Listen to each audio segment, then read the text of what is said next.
O sea, realmente es un momento familiar del que me place poder compartir con todos ustedes. El Museo Casa de la Bola, quiero comenzar un poquito con esa semblanza. Si se fijan, todo este jardín que existe y esas áreas de atrás son lo que queda como remanente de aquella casa de campo que existía por aquí. Hace un tiempo también, más como un par de cuadras más para allá, existía una escuela, creo que todavía existe, pero antes estaba dirigida por los maristas, que se llamaba Colegio Luz Aviñón. Yo ahí acudí con mis hermanos y también en algún momento Fernando estuvo en esa escuela. Esta era una casa de campo en los años 1700 y fracción, como aquella que fue la casa de veraneo del virrey Antonio de Mendoza y Pacheco, que fue el primer virrey de México. Entonces, esa semblanza la hago para que nos demos cuenta que estamos aparentemente muy cerca del centro de la Ciudad de México, pero en ese tiempo esto era una casa de fin de semana o de veraneo. De hecho, recuerdo una anécdota que mi mamá narra, en donde dice que cuando la gente de la Ciudad de México, de lo que hoy es el casco, el centro histórico de la Ciudad de México, se trasladaba a Tlalpan, que es media hora en carro, sin tránsito, claro, se iban en carreta y se despedían como quien se iba de viaje, ¿no? Un gran viaje, me despido, bye, nos vemos, te despide en la puerta y que te vaya bien y las bendiciones. Esto es importante para que nos involucremos un poco en la dinámica en la que vive cada persona, en cada época, en cada tiempo. Hay que entender a Apolinar en su contexto histórico y en su contexto personal, para que a la hora que lo leamos podamos ver sus palabras reflejadas en esa situación y no digamos, es que aquí está mal porque dice esto o aquello, ¿no? Sino más bien como para que nos permita involucrarnos y aprender mejor. Las percepciones cambian y los tiempos cambian. Eso hay que tomarlo muy en cuenta. Y nos vamos al lugar en donde estaba Apolinar García y García. Era la península de Yucatán. Él estaba en ese territorio que estaba prácticamente aislado. A Yucatán, en un mapa de la época del primer virrey mexicano, se le representa como una isla y el mapa se le pone Petén. Petén en maya significa isla. Entonces imaginen cómo fue el desarrollo de esto, ¿no? Estaba tan rodeado por mar como por selva, que la selva era prácticamente impenetrable, al grado de que la comunicación por vía terrestre tardó muchísimo tiempo en llegar. Fue prácticamente obra del siglo XX, ¿no? A Yucatán se llegaba de manera exclusiva por barco. Eso era lo que podíamos pensar para entender, ¿no? Yucatán se constituyó como estado de la República Mexicana en el año de 1823. En esa época Yucatán venía de primero la Capitanía General de Yucatán. Por una parte estaba la Nueva España y por otro lado estaba la Capitanía General de Yucatán, que había operado de una manera bastante separada del centro del país. Y después se convirtió en Intendencia de Yucatán hacia fines de los años 1700. Entonces, eso nos habla más de esa independencia mental que tiene el yucateco, que le da una identidad tan fuerte, ¿no? Que se marca hasta en su acento. Entonces, Yucatán, a la hora que se une a México, lo hace como República Federal, y lo hace con una condición. Dice: yo me uno a ti con la condición de que seas una República Federal también, que seas una federación. Entonces, cuando más adelante voy a hacer otra semblanza, pues, existe la separación de Yucatán, ocurre también por un motivo relacionado con el centralismo y el federalismo. Apolinar García García nació en julio de 1837, ya había entrado el siglo XIX. Él nació en un pueblecillo del oriente de Yucatán que se llama San Francisco de Chancenote. Para quienes no estén involucrados o familiarizados con la terminología y los vocablos mayas, que es muy entendible, Chan significa pequeño, por lo tanto Chancenote es un cenote pequeño. Chancenote es una toponimia, ¿no?, que habla de lo que había por ahí cerca. Alguna vez hicimos una excursión familiar, Andrés, mi hijo mayor, está aquí presente. Fuimos a conocer, porque yo tenía la inquietud de ver dónde había nacido mi tatarabuelo. Es un pueblecito de 9 calles por 9 o de 9 por 10, en donde lo que hay habitado son 4 o 5 calles de cada, 4 o 5 casas o predios de cada calle, y por ahí hay muchos huecos entre todas esas calles, ¿no?, que nos habla de la historia de un lugar que estuvo más poblado y que perdió su población.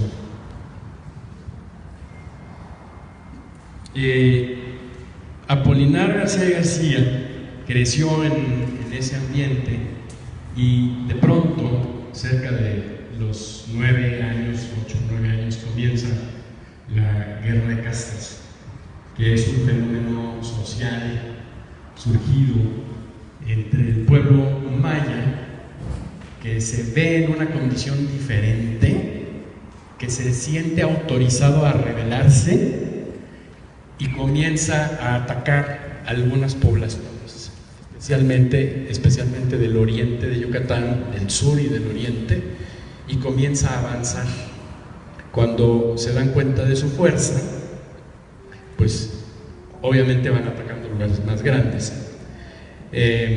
Esto produjo que Apolinar, con sus padres, obviamente él siendo un niño, se lo llevan sus papás, se lo llevan a Yucatán, a Mérida, perdón, se lo llevan a Mérida, y su papá se enrola para participar en algún batallón de los ejércitos que estaban combatiendo a los mayas, y en una de esas, pues su padre falleció cuando tenía 10 años de edad. Más adelante, un par de años después, su madre muere también a causa de la guerra. No sabemos exactamente cuál fue la razón, pero fue derivado de una causa de la misma guerra.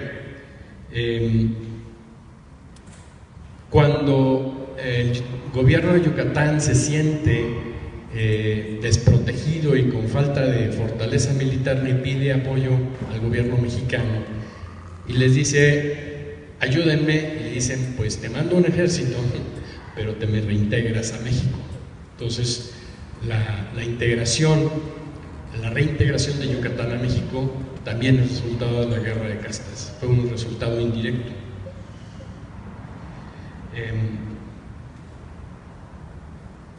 Apolinar García García estudió Derecho. Él, cuando tenía 23 años de edad, obtuvo su título y se convirtió en un abogado que podía litigar ya en Yucatán.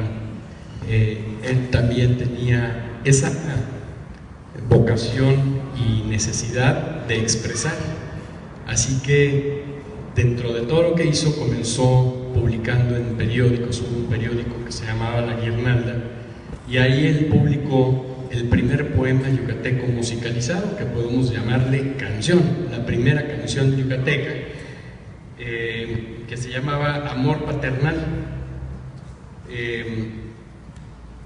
Realmente, pues es un orgullo poder decir que mi tatarabuelo hizo la primera canción yucateca, ¿no? Así que es un dato curioso muy interesante.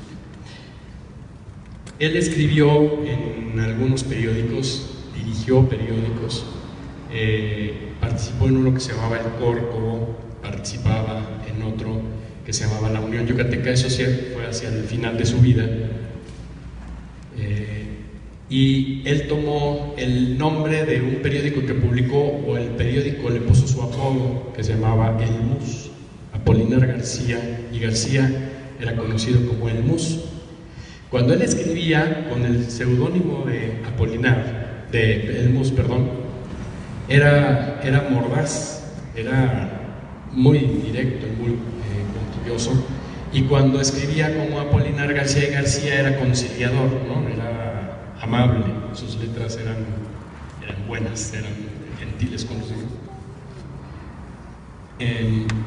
Más adelante, Apolinar va ascendiendo, va teniendo diversos cargos.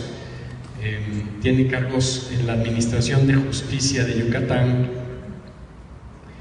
y siempre va teniendo esa inquietud por la justicia hacia las personas en particular, pero también hacia los grupos. Él era un creyente de muchas cosas, era un católico fervoroso, por otro lado tenía convicciones conservadoras y a la vez tenía esa idea del federalismo. Lamentablemente, él fallece a los 49 años de edad, víctima de una enfermedad, de la tuberculosis, que se llama tisis. Hay que entender otro dato, como para darnos cuenta: el ferrocarril de Mérida a Progreso, al puerto de Progreso, que solamente son 30 kilómetros de distancia, existió en Yucatán hasta 1881, estamos hablando del final del siglo XIX, y eso también nos lleva a entender el aislamiento en donde está Yucatán. Por eso la historia de Yucatán no es precisamente de una fácil comprensión, es de una mirada occidental y mucho menos desde una mirada actual.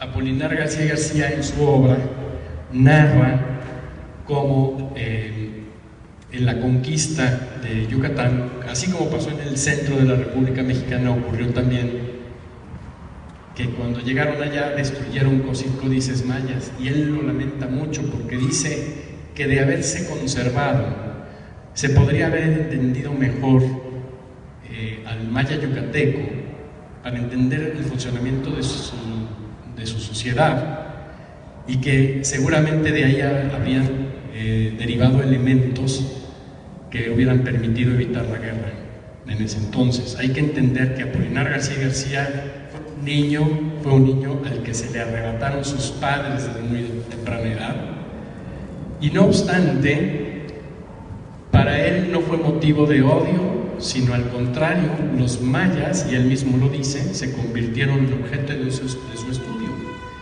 Para él era muy importante entenderlos, él quería entenderlos, y después no solo entenderlos, sino se convirtió en un defensor de la cultura maya, de los mayas que eran sus contemporáneos.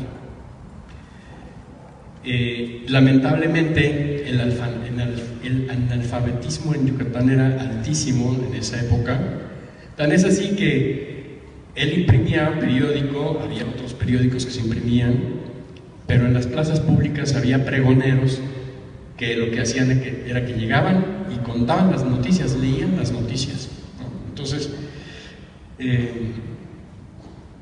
realmente nos va marcando, nos va dando elementos para entender por qué los mayas van reaccionando como van reaccionando.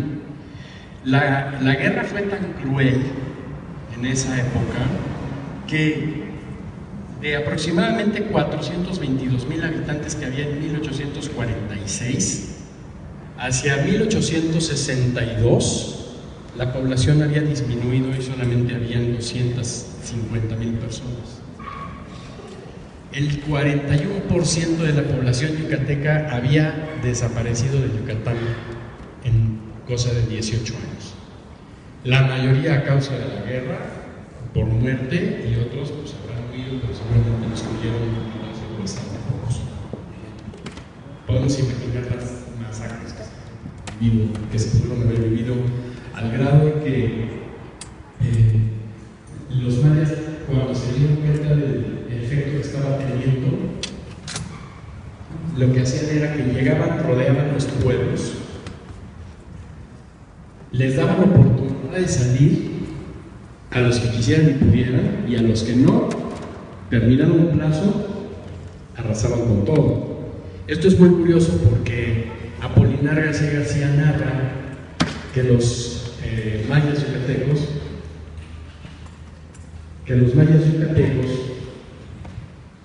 de Mayapán, de Chichén Itzá, cuando se rebelaban, cuando notaban que abusaban de la autoridad, sus caciques en esa época o sus monarcas, estamos hablando de un tiempo antes de la conquista, llegaban, se rebelaban contra la autoridad y no paraban, dice Apolinar, no paraban hasta arrasar, hasta acabar con las ciudades. Yo ahí encuentro uno de los elementos por los cuales pudo haber desaparecido lo que conocemos como la maravilla de la cultura maya. Los mismos pobladores acabaron con sus autoridades.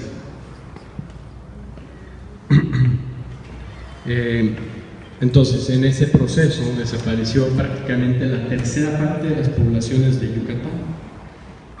Podemos imaginar el escenario, ¿no? Apolinar considera que entre las causas de la guerra de castas están principalmente tres elementos. Hay muchos, pero él destaca tres. Uno es el abuso de las autoridades civiles blancas. A los blancos, los mayas les llamaban sacmash, que quiere decir monos blancos, y a malas leyes que en su momento produjeron un efecto, y al cambiarlas les hicieron sentir a los mayas que tenían la libertad de hacer lo que quisieran. Para el maya yucateco, el castigo del azote era lo que lo contenía de todo. Para cualquier actividad que fuera reprobable, el azote era el castigo. Hubo una modificación de una ley en donde se les dieron derechos igualitarios, se les igualó a la demás población, y no estando preparados ni cultural ni psicológicamente para eso, se sintieron, utilizando la palabra moderna, empoderados, se sintieron con la fortaleza suficiente, que sabían que no iban a ser castigados y se rebelaron. Y por otro lado también, Francisco, dame un segundito. un minuto.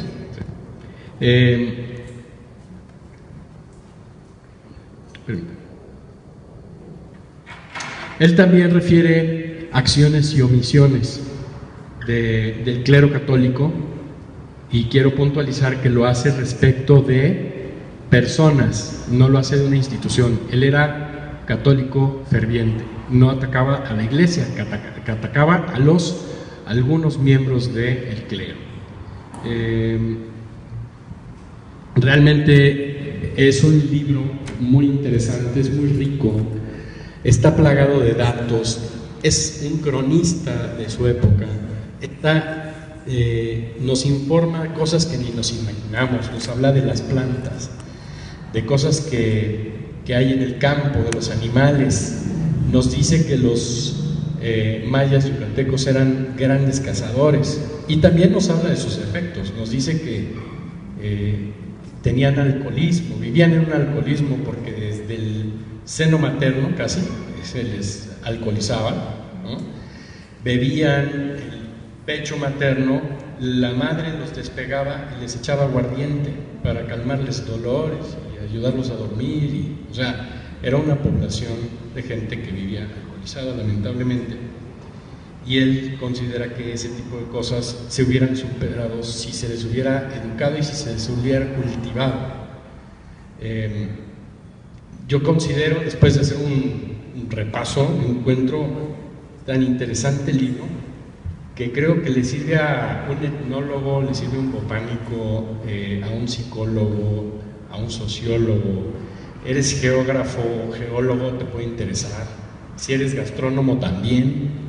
O sea, realmente hay para 15, 20 profesiones mínimo que les puede servir. O sea, si eres un viajero aficionado o si te gusta pensar en los tiempos anteriores, también puedes encontrar aquí material. Yo puedo decir que este libro es un libro rico, sabroso, delicioso, pero rico en datos, en información que nos remontan a una época que ya no existe. Y yo los invito, el mensaje que quiero transmitirles es que tomemos en cuenta los datos y las situaciones de cada época y que nos permitamos aprender y comprender lo que sucedía, para que no juzguemos lo que ocurría entonces, sino que aprendamos de eso. Saber de la historia no es para juzgar lo que antes se hacía.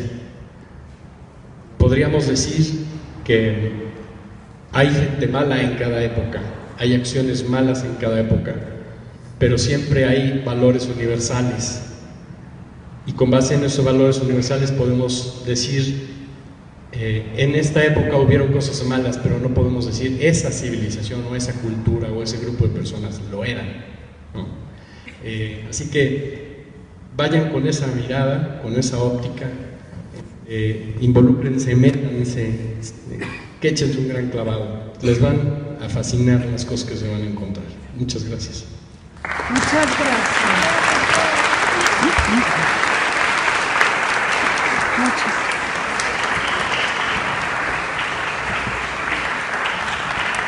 Muchas gracias a Francisco García Cáceres, descendiente de Apolinar García y García de quinta generación. Muchísimas gracias. Ahora toca el turno a Marcos Marín Amezcua, historiador mexicano. Recordar que don Antonio Hagenbeck era aficionado, era hombre estudioso de los emperadores Maximiliano y Carlota, a quienes dedica el autor que esta tarde nos congrega este ejemplar, que es un ejemplar verdaderamente rico. Quien me precede en la voz lo ha definido estupendamente bien. Es un libro, podemos ver, pequeño, de una lectura ágil, de una lectura muy interesante, que a mí en lo particular me ha traído, y estoy seguro que usted también cuando lo lea, me ha traído las queridas tierras yucatecas. Cuando va describiendo las especies, viendo el entorno de la selva, el entorno yucateco en general, uno no puede más que volverse hacia la península y palpar, saborear nuevamente todas las cosas estupendas que ofrece Yucatán y su entorno, de manera tal que en ese sentido es una magnífica carta de presentación, y estoy cierto que quien no conozca Yucatán le quedarán muchas ganas de acudir, de ver, de palpar, de saborear todo aquello, porque el autor lo describe sin posicionamientos, sin palabras, te cuenta lo que vivió, lo que fue su entorno, lo que fue su momento y su época. Y en ese sentido, esto le da un plus a este ejemplar que esta tarde nos reúne para comentarlo. Historia de la Guerra de Castas de Yucatán es un ejemplar que se quedó en un tomo primero. Comentábamos que aparentemente no hay un tomo segundo, cosa que es una pena porque sí prometía ser de la calidad que reúne este ejemplar. Pero con esto tenemos para llevarnos a una etapa complicada de la historia yucateca, a una etapa complicada de la historia de México, que se entreveran en la narración del propio autor. Un autor que conoce perfectamente bien su tierra, y esto me parece que es muy valioso porque en esta división de blancos e indios podría haber quedado el autor quizá del bando que la historia le colocó, que era el de los blancos, y sin embargo es crítico del gobierno de los blancos, es crítico de las instituciones a las que señalan como causantes del enojo, causantes de en buena medida de la rebeldía de los pobladores originarios de Yucatán, pero al mismo tiempo también a los pobladores los señala, les indica cuáles son sus defectos, cuáles son las indolencias que también los tienen postrados en una situación. Lo decía quien me precede, en el momento en que hay una ley igualitaria, el indio maya se queda frente a sí mismo sin saber bien a bien hacia dónde recurrir. ya no hay una ley que lo someta, luego hay una ley que lo iguala y sin embargo no parece estar culturalmente a la altura.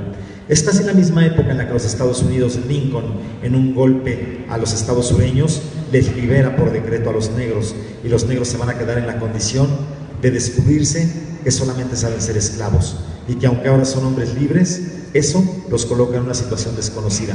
Eso también le pasó a los mayas de Yucatán. Hombres fieros, hombres que defienden su tierra. Durante la guerra con los Estados Unidos, en un Yucatán neutral, hay que recordar que algunas brigadas norteamericanas intentan desembarcar en la península y son rechazadas por los indios mayas, los cuales les cortan el cuero cabelludo y no les dejan ganas a los estadounidenses de poner un pie en la península. Esos son los hombres que se levantan y que van a llevar adelante esta guerra de castas, donde Apolinar García y García nos cuenta el dramatismo de la guerra, no una guerra que se queda mencionada en el título, nos cuenta los avatares de la guerra, nos cuenta lo que representa tener un magnífico entorno natural ensangrentado por un conflicto, mientras él va contando el drama que supone para las poblaciones de Yucatán esta vida. Me parece muy entrañable cómo se refiere a la ciudad de Mérida. A Mérida le concede todo el beneficio y todo el reconocimiento por ser una ciudad, como lo es hasta hoy, una ciudad acogedora, una ciudad que albergó a quienes huyendo del interior se refugiaban para poder estar seguros frente a un levantamiento que iba creciendo. Un levantamiento, la guerra de castas, que rebasó la vida de Apolinar García y García. Se considera que es un conflicto que con sus más y con sus menos corre entre 1847, 48 y 1901, y aún todavía puede haber después ecos de aquella ocasión. Es un texto donde el autor, conocedor de su tierra, también detecta no solamente las fortalezas, como puede ser la prodigiosa naturaleza que lo rodea, también, por ejemplo, pone el acento en algo que a mí me llama mucho la atención cuando lo voy revisando. Dice, y estos ingleses que desde Belice vienen a saquear la tierra yucateca y que de cuando en cuando, ¿verdad?, se hacen ricos a costa de lo que explotan para después escapar con las fortunas que han formado en Yucatán. Apolinar, como seguramente los hombres de su tiempo, eran conscientes de esa amenaza, de ese peligro que siempre representó Belice como un territorio anexo, parte de Yucatán perdido por España en la Guerra de los 7 Años en 1763 y que España nunca recuperó en subsecuentes guerras. Un territorio que no deja de ser la extensión natural, un territorio que al menos desde el centro de México a mí me parece absolutamente desconocido. Si Guatemala me queda lejos, Belice me es absolutamente extraño. Indebidamente no deberíamos estar de espaldas a un país que todavía este año Guatemala le ha reclamado la mitad de la extensión que tiene, a punto de desencadenar una guerra a las puertas de nuestra casa, imagínense nada más. De forma tal que Apolinar García en el siglo XIX señale qué importante era tener vigilada la frontera beliceña, porque desde allí él observa la explotación indebida que se hace de las propias riquezas de Yucatán. Me hablan de un personaje que quiso su tierra, de un personaje que sabía perfectamente bien de lo que hablaba y que, como digo, se coloca en una situación de neutralidad, señalando a unos y a otros, tratando de indagar las causas que pudieron haber llevado a tan terrible enfrentamiento en esa región del país. Es un personaje que dedica este ejemplar a Maximiliano y Carlota porque los emperadores han avisado que visitarán la península. A Maximiliano le interesa tener a Yucatán de su lado, le interesa hacer de México un imperio fiel de la balanza entre el poderío de los Estados Unidos al norte y el poderío del imperio brasileño al sur. Hay que recordar que el emperador de Brasil, Pedro II, es primo de Maximiliano. La madre del emperador Pedro II es hermana del padre de Maximiliano y por lo tanto Maximiliano entiende que en América los Habsburgo pueden ser un magnífico contrapeso al poderío del norte. Y bajo esta lógica, visitar Yucatán les supondría, o así se vislumbró, como una posibilidad de reafirmar no solamente la soberanía mexicana sobre Yucatán, sino encontrar en Yucatán a un aliado que favoreciera el peso del imperio mexicano en el continente americano. De ese tamaño iba a ser el apoyo de Yucatán. Fíjense ustedes si no era una tierra prodigiosa y poderosa como lo sigue siendo. Y bajo esa lógica, apresura la impresión del libro, lo cuenta él en una de sus notas, porque quiere entregarlo de propia mano a los emperadores cuando visiten Yucatán. Sabemos que finalmente el viaje no fue de la pareja imperial, fue la emperatriz Carlota la que se desplazó, porque ya con calendario en mano, el viaje programado para Yucatán y Campeche supondría más o menos un mes de ausencia de la Ciudad de México, cosa que a finales del 65, cuando está la parte más crítica de la invasión francesa, a Maximiliano no se le aconseja abandonar tanto tiempo la capital. Pero la emperatriz parte de Veracruz, desembarca en Cizal, de Cizal se desplaza a Mérida, de Mérida visitará algunas haciendas y bajará por tierra porque quiere conocer Uxmal.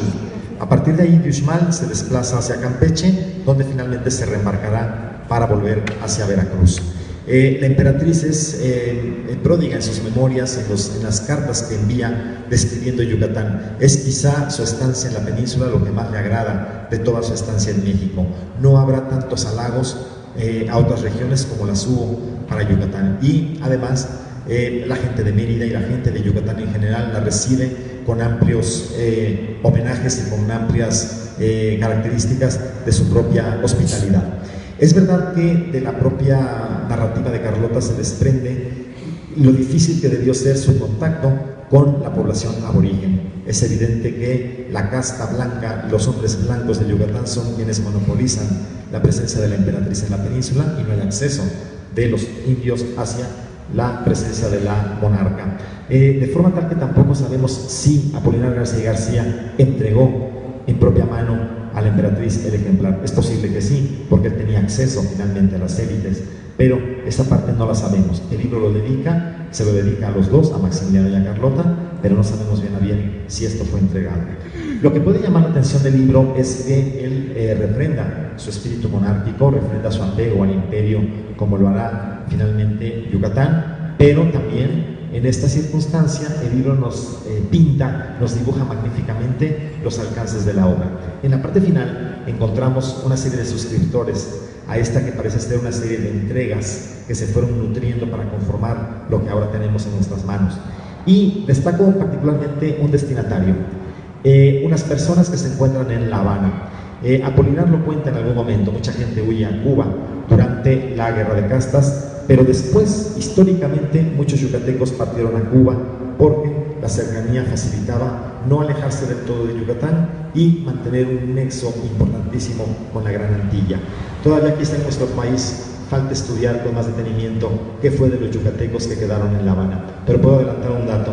Además, una colonia, la yucateca, que siempre mantuvo su identidad y su apego y su raigambre a la tierra que los vio nacer.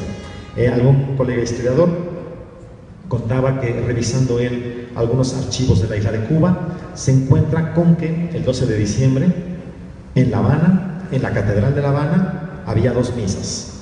A las 7 de la noche se convocaba a la colonia mexicana residente en La Habana durante la Revolución. La gente que había escapado, fueran porfiristas, maderistas, todos los que fueron a parar a La Habana, y se decía, 7 de la noche se convoca en la Catedral de La Habana a misa solemne por la Virgen de Guadalupe, patrona de México. Y a renglón seguido la invitación decía, se convoca a la colonia yucateca a las 8 de la noche en la Catedral de La Habana para conmemorar el aniversario de la aparición de la Santísima Virgen de Guadalupe, patrona de México. La colonia yucateca mantenía perfectamente bien sus lazos entre sí y respecto a la península, de forma tal que ya desde mediados del siglo XIX la presencia yucateca en Cuba queda también de manifiesto en un pequeño renglón cuando pone un destinatario en La Habana. Muy interesante porque nos habla de que la obra de Apolinar García trascendió las fronteras de Yucatán, trascendió la forma de describir su mundo, de describir su época. No dejó de ser un gran yucateco, ya nos enlistaba una serie de condiciones que lo hicieron pionero, ¿verdad?, en la música y en otra forma de entender también el mundo, inclusive un pionero en la prensa yucateca, sino que también es un hombre que cuando habla de Yucatán se refiere a ella como una entidad perfectamente definida. Cuenta en algún momento cómo llega el telégrafo a la península y dice que los yucatecos comentan, a ver estos mexicanos que nos están enviando, es decir, porque México sigue estando allá respecto a un Yucatán que, como quiera que sea, también va a tener su parte de mexicanidad, desde luego, y perfectamente la mexicanidad no se entendería sin la herencia yucateca. Bajo esa lógica, solamente me restaría decir que es un libro con tantos datos, pero todos ellos tan palpables, no es un catálogo de ciencia, es una visión vívida de una persona de su tiempo que nos narra, que nos describe su época, pero también nos describe magníficamente su entorno. Y eso, para quienes estén familiarizados con Yucatán, les va a representar verdaderamente una oportunidad de órdago para conocer qué es aquello y cómo ya era aquello cuando el autor lo vio. Y para quien no lo conozca, termino con lo que dije al inicio, es una invitación para que conozca la magnífica tierra yucateca, no se prive de ella y trate de encontrar incluso cosas que aquí se mencionan. Su servidor, estando en la península, me desplazaba a Cizal. Yo quería ver ese puerto por donde entró la emperatriz Carlota, pero es que cuando voy leyendo esto, reitero, te llegan los sabores, te llegan los aromas, te llegan los acentos, lo que uno va viendo, ¿verdad?, por sus calles, por sus veredas, y la península está magníficamente reunida en este pequeño ejemplar y nos coloca, desde luego, en una época donde, bien ha dicho quien me precede, hay que entenderla, hay que valorarla en su contexto. Apolinar no concede a los blancos el victimismo y tampoco concede a los indios su condición de víctimas. A los dos los coloca en su justa dimensión y lo advierte en algún párrafo. Lo hago para que con la posteridad no se nos recrimine haber callado las cosas como fueron. Y a partir de allí, por eso escribo este libro. Podríamos decirle, ¿verdad?, 150 años después, misión cumplida. También nos queda la intriga. Vivió 20 años más después de haber elaborado este libro. Si no hubo un segundo, no sabemos las causas. La vida, por lo menos, la tuvo para haberlo hecho. También es verdad que la situación de México había cambiado. El imperio al que él apuesta pensando, este imperio va a terminar la guerra en Yucatán, es un imperio que se irá finalmente al basurero de la historia en 1867. Después vendrá la República restaurada y los inicios del porfiriato.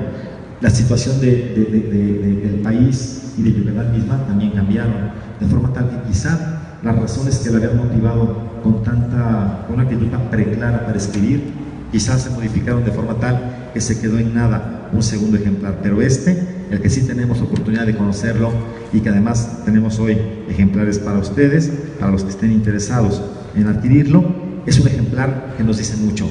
Yo me atrevería a decir que este libro habla por los que quedaron pendientes, porque nos advierte de muchas cosas con un enfoque muy diferente a quienes hayan podido abordar antes la guerra de castas en Yucatán, porque el hombre que la vivió nos lo cuenta en primera persona y eso no siempre ocurre. A veces los historiadores del tema hablan de oídas y hablan como lo perciben, pero no como lo vivieron. Ese es el plus que nos da también este ejemplar.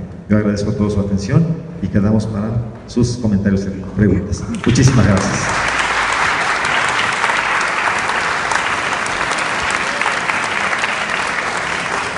Muchas gracias a Marcos Marina Amezcua, a Francisco García Cáceres, y nos quedamos juntos escuchando los comentarios de ustedes. Levantan la mano, les acerco el micrófono y nos dan su nombre, por favor. Muy buenas tardes, soy Miguel Ángel Madera, soy mayablante, así que para mí hoy es un privilegio y un regalo estar aquí en esta presentación del libro de Castas de Yucatán por el licenciado Apolinar García. Y además quiero felicitar a quienes escribieron el libro y al comentarista del libro, al licenciado Francisco García Cáceres y al historiador Marcos Marín Amezcua, lo centrado que está, porque miren, yo he escuchado muchas versiones de la guerra de castas y en algunas terminamos casi en otra guerra de castas. Y hay que ubicarnos en el contexto real de la historia de castas, que yo lo abordaría desde el momento en que Yucatán se suma a México, sin un disparo, sin un tiro, sin que le cueste nada a México, se regala Yucatán a México. Sin embargo, también hemos sido tildados en ocasiones de manera injusta como separatistas. Ya verán que el separatismo de Yucatán, cuando se da la guerra de castas, obedece al centralismo de Santa Anna. No solamente se separaron porque se les dio la voluntad o por capricho, sino porque había también una situación que incomodaba mucho a Yucatán. Esta guerra de castas termina y concluye cuando el primer golpe que le dan a Yucatán terrible es en 1862, cuando le quitan Campeche, y en 1902 cuando le quitan Quintana Roo. Así que la guerra de castas prácticamente concluye en la época porfirista y lamentablemente, bueno, pues ese poderoso estado que era Yucatán, Campeche y Quintana Roo fue seccionado, pero a pesar de todo, seguimos siendo la península de Yucatán, que nos une en nuestra visión, en nuestro deseo de superación y en nuestro siempre estado de ánimo, con mucho humor, con mucha alegría y con una bonomía para recibir a los visitantes de Yucatán. Les felicito mucho, muy buen día, muchas gracias a todos. Muchas gracias, don Miguel Ángel, muchas gracias. ¿Alguna otra persona quiere hacer un comentario? A ver, tenemos muchos yucatecos por acá.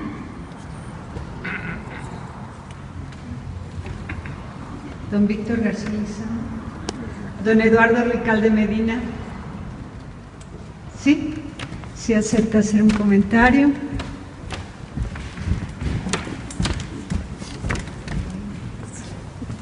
Mi único comentario, orgulloso de serlo, es agradecerle a don Víctor García Lezama la edición de este libro. Él es quien nos va a hacer llegar a muchos de nosotros muchos datos que no conocíamos. Yo me declaro ignorante de muchas cosas de la guerra de castas, y gracias a don Víctor, que por cierto hoy cumple 79 años.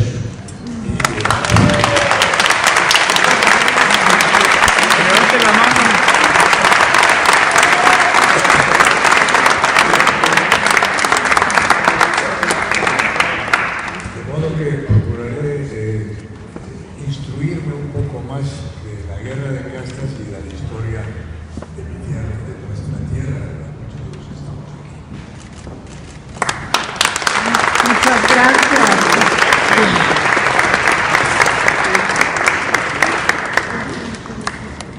Además,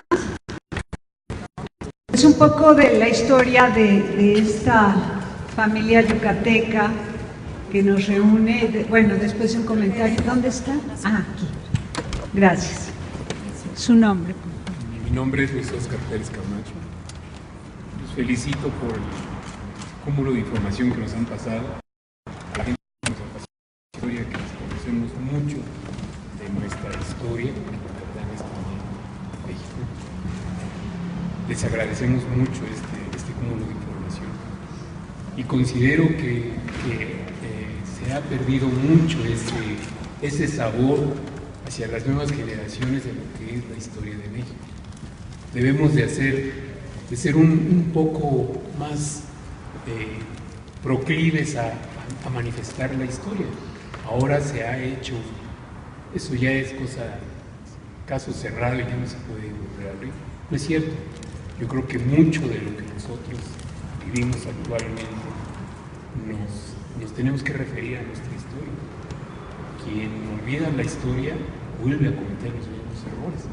Entonces creo yo que es una oportunidad magnífica para conocer ese rincón de México que naturalmente estuvo inexplorado por muchos años, que fue un terreno aparte, que hay una serie de expresiones que se refieren a Yucatán, pero los que conocemos, los que ahora tenemos la oportunidad de conocer Yucatán, nos enriquece mucho. Sabemos que es una parte muy importante de nuestro México y que debemos de integrar.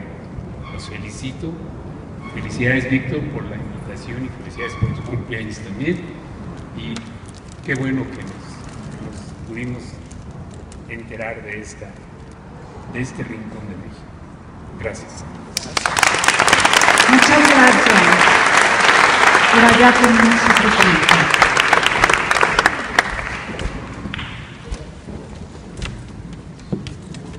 Muchas gracias, María de la Parra García. Me da mucho gusto estar aquí, es un gran placer agradecerle al gran tío Víctor, ¿verdad?, esta oportunidad de estar en contacto con la tierra de mi madre, tu padre Augusto, y estar aquí conociendo un poco más de esta tierra que es nuestro origen. Nos llena de gozo, nos llena de placer. Y muchas felicidades, tío Víctor, porque es lo mejor que estás haciendo, promover esa tierra hermosa que es Yucatán. Muchas gracias.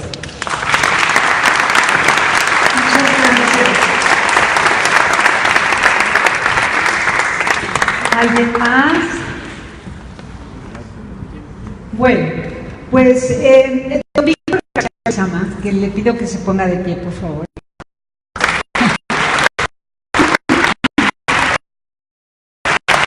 Es una persona que nos puede remontar precisamente a este viejo mus defensor de los derechos humanos. Es alguien que se ha involucrado siempre con la política social a favor de los más pobres, siempre mirando hacia abajo para desde abajo ayudar a levantarse. Es increíble, de verdad, cómo se hermana con las personas. Él es mi papá, él es tercera generación. Está Apolinar García y García, que ya escuchamos hablar de él. Luego está Andrés, el hijo de Apolinar García y García. De todo esto se da cuenta con mucha exactitud en el prólogo del libro. Él era promotor de la unión de trabajadores, obreros, artesanos, carpinteros, para que se defendieran los derechos humanos de todo el pueblo obrero. Luego de ahí sigue Jesús García Figueroa, también periodista, como su abuelo, un defensor de los derechos humanos que después fue excluido precisamente por ser la voz cantante en favor de los más pobres en Yucatán. Y de ahí viene Víctor García Lizama, ha ocupado cargos muy importantes dentro de la asistencia social privada en México, y así como ha sido el asesor y patrono de varias organizaciones no lucrativas. Él ha sido también el promotor, junto con Fernando García Ruiz, mi hermano, de la beca, dar becas para estudiantes de Yucatán y Ciudad de México, Estado de México, a través de Fundación Jesús García Figueroa. Y entonces llegó el momento en que se editara el libro del tatarabuelo, que no había salido de la Universidad Autónoma de Yucatán, y llegó el momento de dar a conocer esa obra donde se puede leer el pensamiento, el sentimiento y el espíritu de la letra del autor, que tiende precisamente a la solidaridad humana, que tiende a la justicia social, que tiende a la paz social, que tiende a la equidad y al desarrollo de todas las personas y todos los pueblos. Entonces nos da muchísimo gusto y agradecemos otra vez el esfuerzo de Víctor García Lizama en donar estos libros para Fundación Jesús García Figueroa y Fundación Antonio Ángel Bequí de la Lama en este momento. Así que los libros que ustedes compren, se va a dar la mitad del ingreso para Fundación Antonio Ángel Bequí de la Lama, la otra mitad a Fundación Jesús García Figueroa. La mesa de libros está aquí a mi derecha, y ahora ustedes pueden pasar al vino de honor. Y después del vino de honor tendremos recorridos que nos regala Fundación Antonio Ángel Bequí de la Lama. Antes pido por favor a Lourdes Monge que pase a entregar los reconocimientos, y también Miguel Aque, don Miguel Aque quiere también entregar unos reconocimientos. Por favor. Estar en su casa aquí también, porque gracias a usted se pudo salvar mucho del patrimonio en un momento que estuvo en crisis. Así es que pues se encuentra usted también aquí en su casa. Muchas gracias y felicidades.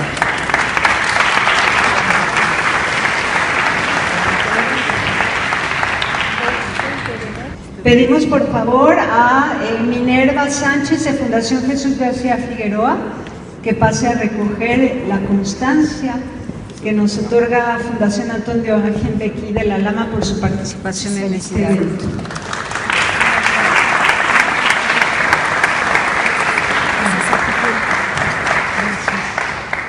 A Francisco García Cáceres, que lo tenemos acá como expositor del libro,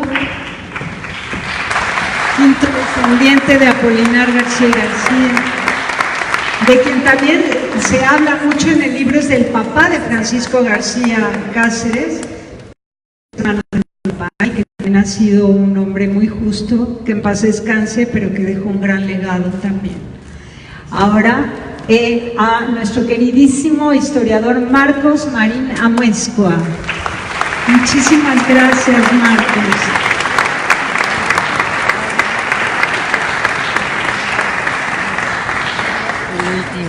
Y aquí está Fernando García Ruiz, el hermano mayor de tres mujeres.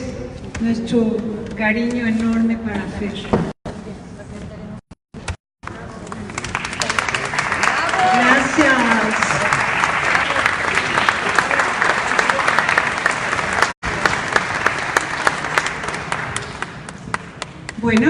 tenemos que don Miguel Aque también quiere obsequiarles reconocimientos a la Fundación Cultural Antonio Ángel de Quidelálama por la presentación del libro La historia de la guerra de castas de Yucatán.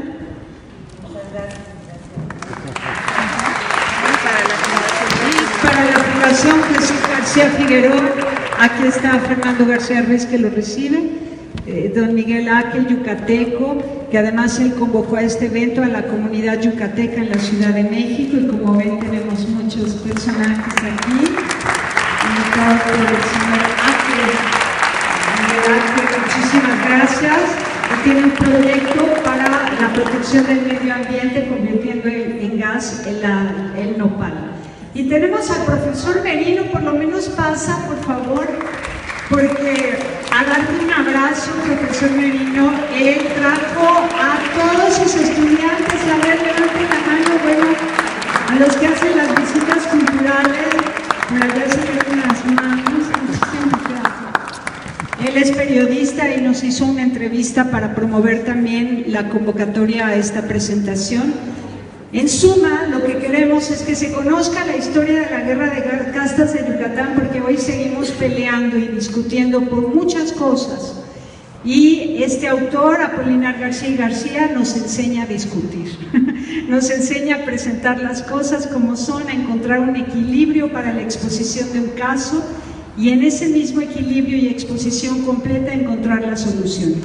Así que si se estudia también para todos aquellos líderes sociales, políticos, empresariales que tienen un debate, un tema de debate público sobre la mesa y toman este libro como un método de diálogo con la sociedad y con distintos actores involucrados en el tema, en la manzana de la discordia, pues entonces van a ver qué bonito poder aprender a hablar, a decir las cosas como son, a encontrar la justa medida para cada asunto, a exponer con claridad y encontrar juntos soluciones. Muchísimas gracias. Gracias a todos. Quisiera que pase, que le demos un gran Víctor aplauso. García Lizama, pasa por favor.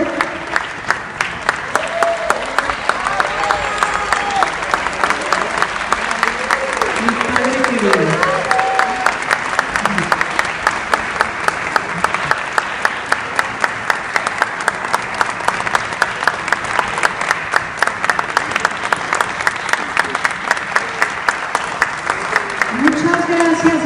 La mesa del libro sigue aquí estoy a las órdenes de todos ustedes. Gracias.